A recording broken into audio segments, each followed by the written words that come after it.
Hello दोस्तों, स्वागत है आपका हमारे यूट्यूब चैनल उत्तराखंड ज्ञान में जीवन में।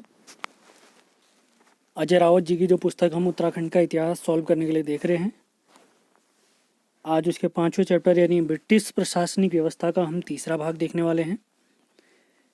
इससे पहले हमारे 2 भाग आ चुके हैं, उन 2 भागों को ज़रूर आप देखें। और टोटली अगर क्लास के हिसाब से देखी जाए तो ये हमारी 16वीं क्लास है आज इतिहास की।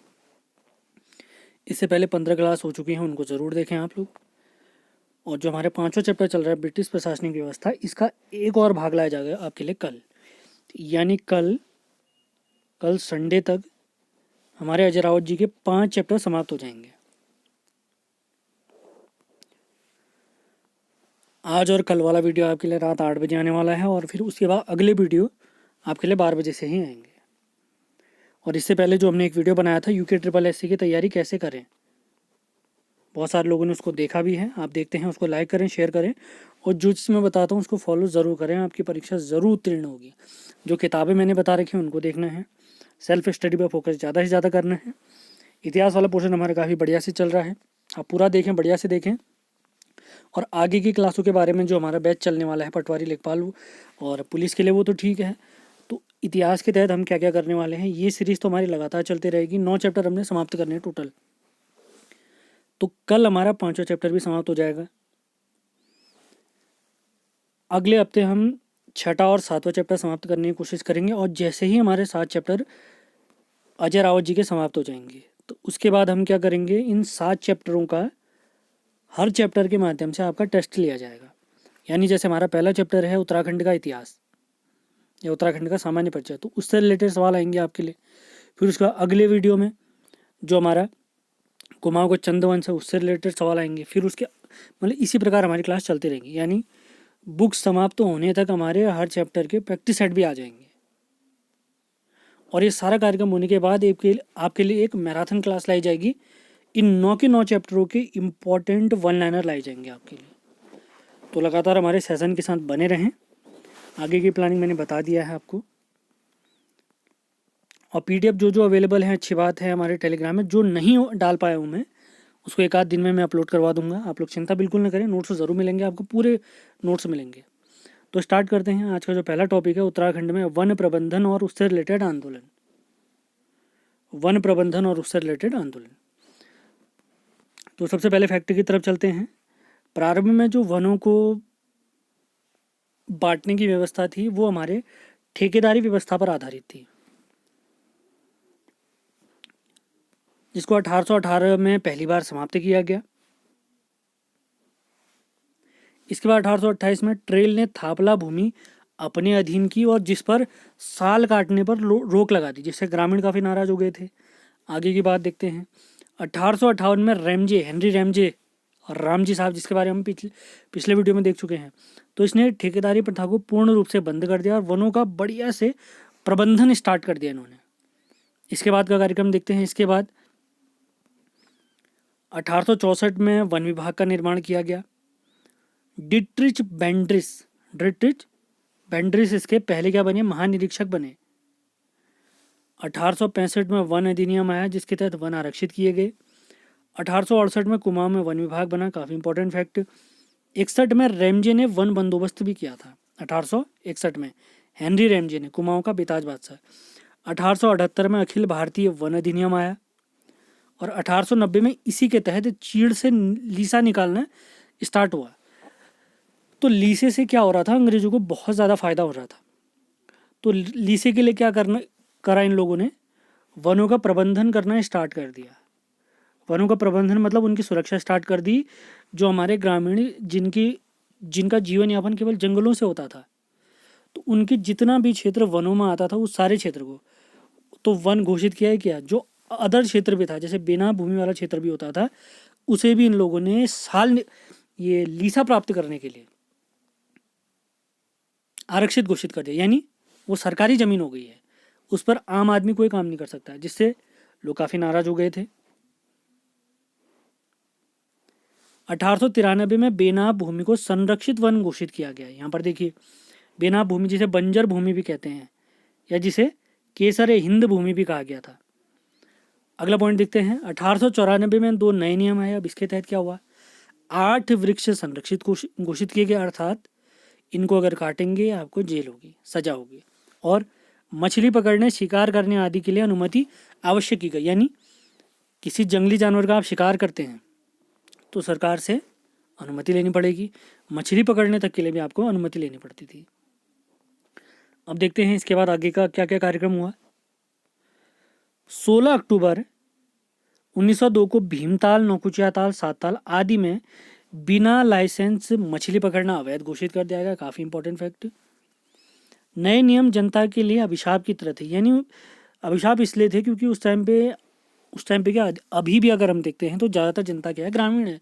तो ग्रामीण जनता के लिए जो सोर्स है, यानी जो उन्हें वन संपदा से फ़ायदा होता है, वे ज़्यादातर अपने पशुओं के चारे के लिए किस पर निर्भर रहते हैं, और अपने लिए उन्हें अपना ईंधन भी कहाँ से प्राप्त होता है, जंगल से प्राप्त होता है। जानवरों के खाने पीने की व्यवस्था जंगलों से प्राप्त होगी। कोई बकरी पालन में लगा हुआ है तो उन्हें चराने के लिए कहाँ जाना है, उन्हें जंगल जाना है। लेकिन सरकार ने क्या करा, सारे वन संरक्षित कर लिए। और इन नियमों के तहत क्या किया गया, जैसे वनों में अगर कोई अवैध घटना हो रही है, जैसे कोई आग लगा रहा है, कोई जंगलों को काट रहा है, तो उसकी जानकारी किसको देनी होगी, लोकल पुलिस को देनी होगी। भले ही वो लोकल पुलिस मेरे घर से 25 किलोमीटर दूर, 30 किलोमीटर दूर, 100 किलोमीटर दूर क्यों ना हो, तो मुझे पुलिस थाने में रिपोर्ट करना ही होगा। अगर मैं रिपोर्ट नहीं करूँगा तब भी केस मुझ पर ही होगा, और देरी कर दी मैंने रिपोर्ट करने में तब भी मुझ पर ही केस होगा। अगर आग लग जाती है तो इसको बुझाने की लोकल जो हमारी ग्रामीण जनता थी उसकी जिम्मेदारी होगी। हर व्यक्ति को यहाँ पर कंप्लीटली पूर्ण रूप से उनका क्या किया जा रहा था, शोषण किया जा रहा था। आग अगर न बुझ पाए तो समस्त गांव को क्या है, सजा दी जाती थी। समस्त घराटों पर से भी कर लिया जाने लगा। 1916 में इन्हीं विरोधों के बीच जंगल जो इन्होंने वनों से रिलेटेड अंग्रेजों ने वन कानून बनाए थे, उनके विरोधों के बीच ही क्या बनी थी, हमारी कुमाऊं परिषद बनी थी। कुमाऊं परिषद कब बनी, 1916 में बनी। आप लोग के लिए एक सवाल है, कुमाऊं परिषद का पहला अधिवेशन ये कब हुआ, कहाँ हुआ, ये आपने कमेंट बॉक्स में लिखकर बताना है। और सेशन पसंद आते हैं तो आप हमें कैसे सपोर्ट करेंगे, आपने क्या करना है, लाइक बटन जरूर प्रेस करना है, लाइक करना है, पसंद आता है शेयर ज़रूर करें। हमारे ऐसे वीडियो लगातार चलते रहेंगे, बिल्कुल चिंता आप न करें। अभी हमारी कोई परीक्षा की डेट नहीं आ पा रही है, कोई डेट है नहीं, तो इतने अपड़ हमें बिल्कुल नहीं करनी है। सारे लेक्चर को बहुत ध्यानपूर्वक अपना सिलेबस कंप्लीट कर रखना है। अगर एग्ज़ाम डेट माना अचानक आ जाती है तो मैं आपके लिए मैराथन क्लास ले आऊँगा, लगातार ले आऊँगा, बिल्कुल चिंता न करें। जैसा मैंने कहा वैसा सब कुछ चलेगा। और पिछले 2-4 दिनों से गाँव में शादी में व्यस्त होने की वजह से मैं वीडियो नहीं ला पाया था, उसके लिए भी क्षमा प्रार्थी हम। तो आगे बढ़ते हैं। अब देखते हैं वन आंदोलन 1921, ये किस प्रकार का वन प्रबंधन किया था, इससे लोग काफ़ी नाराज़ थे। तो इसी बीच क्या हुए थे, वन आंदोलन भी स्टार्ट हुए। तो उनके तहत क्या क्या हुआ वही हम पढ़ते हैं। तो 1921 में क्या हुआ था, कुली आंदोलन काफ़ी फेमस हो गया था या सफल हो गया था। तो 1921 में याद होगा, सरयू नदी में कुली बेगार से संबंधित रजिस्टर फेंके गए थे बद्रीदत्त पांडे जी के नेतृत्व में।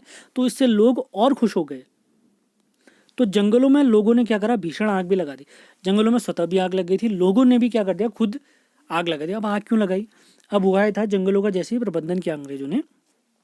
अब लीसा प्राप्त करने के लिए क्या करा, नए जंगल भी लगाए अंग्रेजों ने।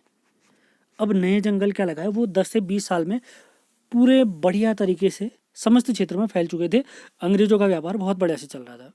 तो विरोध के फलस्वरूप लोगों ने क्या करा, अंग्रेजों ने जो नए वन लगा रखे थे, जो पुराने वन भी थे, वो संपूर्ण वन बिल्कुल साफ हो गए। संपूर्ण तरीके से उनमें क्या कर दी गई, आग लगा दी गई। यानी जनता समझ चुकी थी कि भैया अब पूर्ण सहयोग से हमें फ़ायदा होगा। यानी हमारे जो वन संपदा है, वन है जो हमारे हैं, हमें प्राप्त होंगे। उस समय देशव्यापी असहयोग आंदोलन भी चल रहा था, अनेक प्रकार के आंदोलन भी चल रहे थे।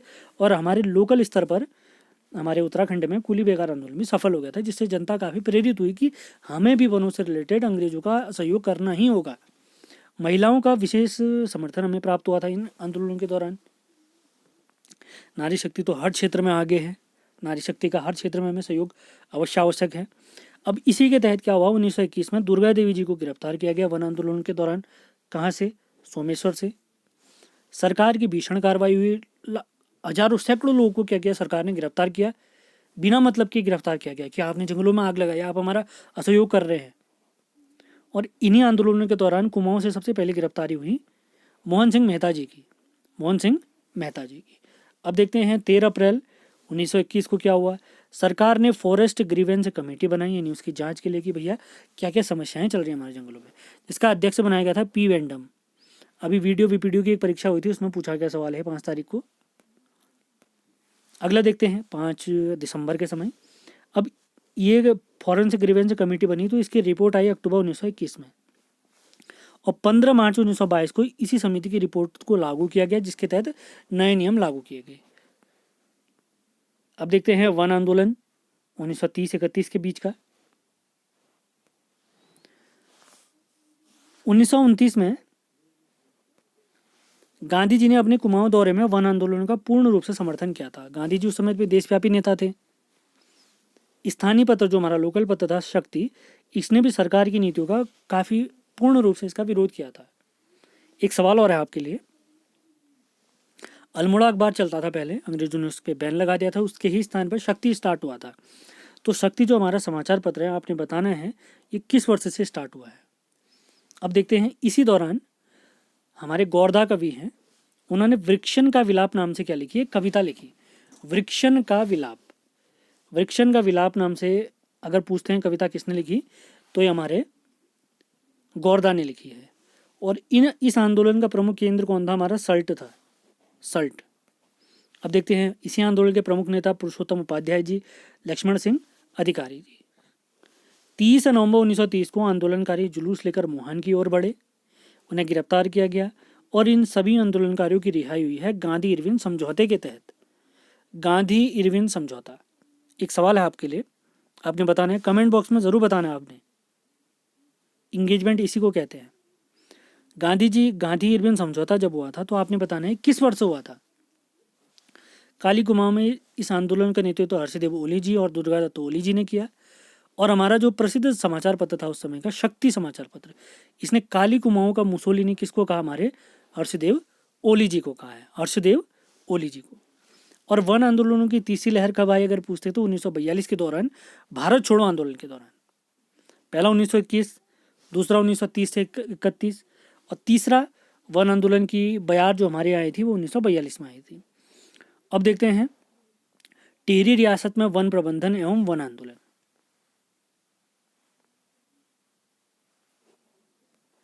(1840) में तत्कालीन गणराजा हमारे सुदर्शन शाह जी ने विल्सन को वन भूमि पट्टे पर दी थी, और हर्सिल के आसपास वाला क्षेत्र था ये। 1850 में इस लीज को, यानी जो पट्टा दिया गया था उसको बढ़ा दिया गया, यानी 400 रुपये वार्षिक के किराए पर यह वन क्षेत्र और दिया गया इसे विल्सन को। वनों का दोहन व स्वरूप परिवहन इसका किससे किया, हर्सिल ये विल्सन ने। वनों का क्या, जैसे अगर उससे कहा गया था कि भैया इतने क्षेत्र में आपने वन की कटाई करनी है, तो इसके बाहर वाले क्षेत्र के भी कम्प्लीटली उसने क्या करी, दोहन करा था। उस समय क्या होता था, साल के क्या होते थे, अब उस समय हम देख चुके हैं रेल आ चुकी थी, तो रेल में जो स्लीपर बनते थे हमारे, वो किसके बनते थे, साल के वृक्ष के बनते थे। और ये वृक्ष कहाँ से प्राप्त होते, हमारे जंगलों से प्राप्त होते थे। तो वनों का कंप्लीट रूप से दोहन किया गया और परिवहन जल के माध्यम से इसको एक स्थान से दूसरी जगह पे पहुंचाने का काम किया गया। और इसी दौरान विल्सन ने अपने नाम से सिक्के भी चलाए, और वह खुद राजा विल्सन के नाम से प्रसिद्ध हुआ था। हर्सिल का शेर करके भी याद रखना है आपने। 1864 में पुनः नया पट्टा 20 साल के लिए भवानी शाह जी ने दिया। सुदर्शन शाह जी के बाद कौन बने थे, भवानी शाह, अगले शासक टिहरी रियासत के। और इस समय किराया कितना कर दिया गया, 10,000 रुपये कर दिया गया। 1850 में कितना था, 400 रुपये वार्षिक, और अब कितना हो गया, 10,000 रुपये वार्षिक। 1 मई 1885 को टिहरी राज्य ने अपना वन विभाग बनाया। 1 जनवरी 1897 को केशवानंद जी वन प्रबंधक बने, और इन्होंने और भी ज़्यादा प्रतिबंध लगा दिए जनता पर, जिससे जनता बहुत ज़्यादा नाराज हो गई थी। 1906 में पहली बार वन नियमों का विरोध स्टार्ट हुआ हमारे गढ़ क्षेत्र में, गढ़ यानी टिहरी गढ़वाल वाले क्षेत्र में। 1930 में इन्हीं आंदोलनों के दौरान क्या हुआ था, रवाई कांड हुआ था चक्रधर जुयाल के टाइम पे। अब उसी को हम देखते हैं, 30 मई 1930 की घटना है। रवाई के लोग तिलाड़ी में जनसभा कर रहे थे, किसका विरोध, वन आंदोलनों का विरोध कर रहे थे। तभी चक्रधर जुयाल ने क्या करा, गोलियां चलवा दी लोगों पर, और इसमें कई लोग हमारे शहीद भी हो गए थे। इस समय वन अधिकारी कौन था, पद्मदत्त रतूड़ी। लोगों ने इसका विरोध किया था, और पद्मदत्त रतूड़ी और चक्रधर जुयाल दोनों क्या थे, रिश्तेदार थे। तो पद्मदत्त रतूड़ी जी का समर्थन करने के लिए ही चक्रधर जुयाल, जो कि नरेंद्र शाह का दीवान था, तत्कालीन गढ़ नरेश नरेंद्र शाह का दीवान था, इसने गोलियां चलवा दी हमारे किसान भाइयों पर। इसे उत्तराखंड का जलियांवाला कांड भी कहते हैं, ये रवाई कांड को। और इस आंदोलन के दौरान ये जो घटनाएं हुई थी उस दौरान हमारे जो शासक थे वो कौन थे? नरेंद्र शाह जी थे। टिहरी के टोटल 6 राजा थे। उनका कोड मैंने आपको बताया था SBPKNM। एस से सुदर्शन शाह, बी से भवानी शाह, पी से प्रताप शाह, के से कीर्ति शाह, एन से नरेंद्र शाह और टिहरी के अंतिम राजा एम से बनते हैं मानवेंद्र शाह। तो इसी के साथ आज का हमारा सेशन समाप्त होता है। उम्मीद है आपको ये सेशन पसंद आया होगा। पसंद आता है तो आपने क्या करना है, हमें सपोर्ट करना है। सपोर्ट कैसे करेंगे? हमारे सेशन को लाइक करेंगे, पसंद आता है इसको शेयर करेंगे, और नए हैं तो उसको सब्सक्राइब जरूर करें हमारे चैनल को। कंप्लीट मैंने आपको बता रखा है यूके ट्रिपल एस सी की आपकी कंप्लीट तैयारी कराई जाएगी, मैं ज़रूर कराऊंगा, बिल्कुल चिंता नहीं करनी है आपने। बस आप हमें सपोर्ट करें, लाइक करें, शेयर करें। तो मिलते हैं अगले वीडियो में। आज वाली वीडियो भी रात 8 बजे आई है, कल वाली वीडियो भी रात 8 बजे ही आएगी। और कल हम अजय रावत जी की 5वां जो हमारा चैप्टर है ब्रिटिश प्रशासनिक व्यवस्था, उसका 4था भाग लेंगे और 5वां चैप्टर हमारा समाप्त हो जाएगा। तो जुड़े रहिए हमसे, मिलते हैं कल। धन्यवाद।